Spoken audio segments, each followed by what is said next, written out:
Hello and welcome to A Wheel Thing TV. I'm Dave Canole.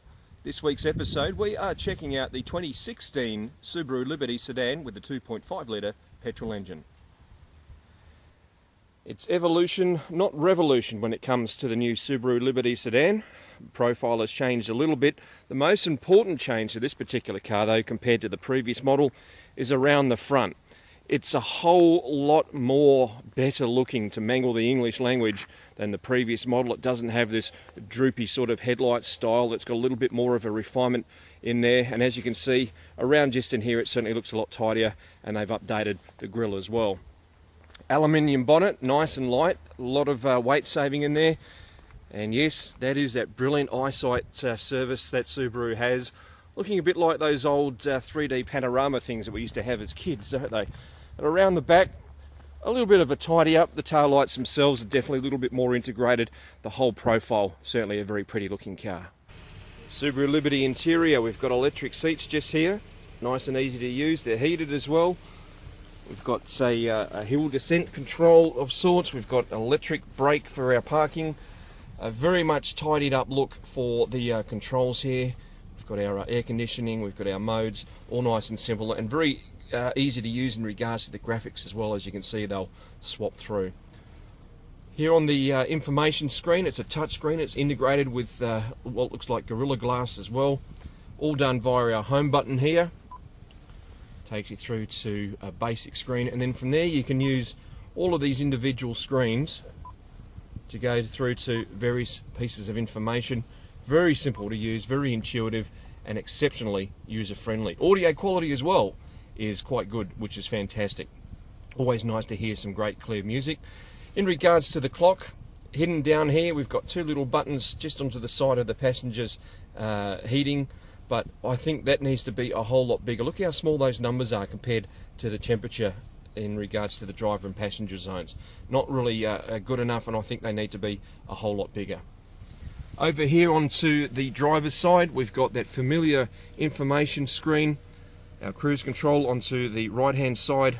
Over to the left, we've got our information buttons here, and of course our iDrive system, which gives you either a slightly more sporty acceleration and ride setup, and on the back we've got our paddle shifts if you go for manual mode, and right hand indicators as well.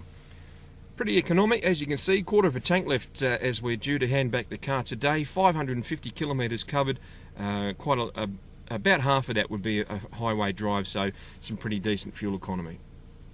And hidden all the way down here is our buttons for our lane avoidance. We've got little cameras on the side that tell us that if we go over onto the white lines, it beeps at you. Ditto with our eyesight, and of course that's all hidden just up in here, as you can see from behind. And nothing wrong with a nice little sunroof as well. Plenty of room in the back seat. Nice leg room, in fact, and reasonably well finished.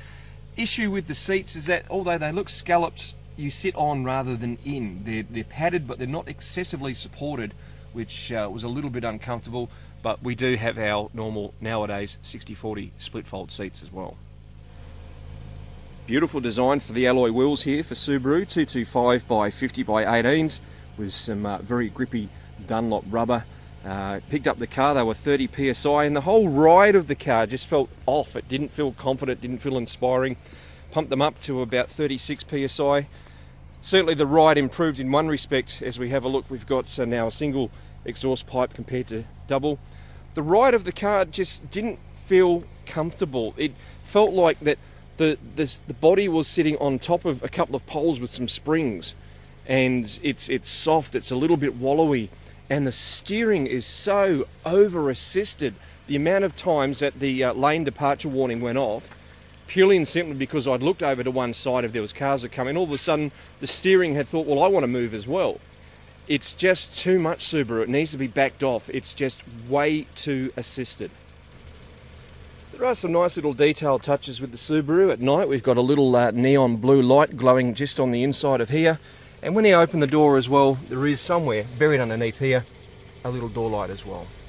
6-speed ratioed constant variable transmission made it up to the 2.5 litre petrol engine in this case. Manual mode simply operated by flicking across, as it should be nowadays with most cars, As I mentioned earlier, you've got your paddle shifts on the back. It's reasonably responsive, typical CVT. When you go from park into reverse and you come out of your driveway and then you go back into drive, it's got a gap of around half a second to a second before it actually re-engages. I think it's just the way that the technology of the car is. Not too much we can do about it, but it's very fluid, very efficient. Did notice though on some highway runs, it felt like it was sort of hunting. You know, it was like, do I need to be at this rev range or a little bit sort of higher or lower up the range somewhere? I do like the Subaru Liberty 2.5. It's got some good get up and go. There's a nice little bit of a punch. The exhaust with that boxer exhaust note to it is quite enjoyable, but the ride, it bothers me, it worries me. I don't think I've ever said that about a Subaru product before. It really does feel as if the body's sitting on something and it rolls around like this, but the tyres are fine. They sit there, they're nice and planted. So you've got that grip, the all-wheel drive system that Subaru's so rightly proud of does the work. It just never feels confidence inspiring in this particular car. And that really does make me worry about the way that the engineering has gone into this car. I just don't know how else to put it, Subaru. I just didn't feel comfortable all the time that I was in it. For Will Think TV, I'm Dave Canole.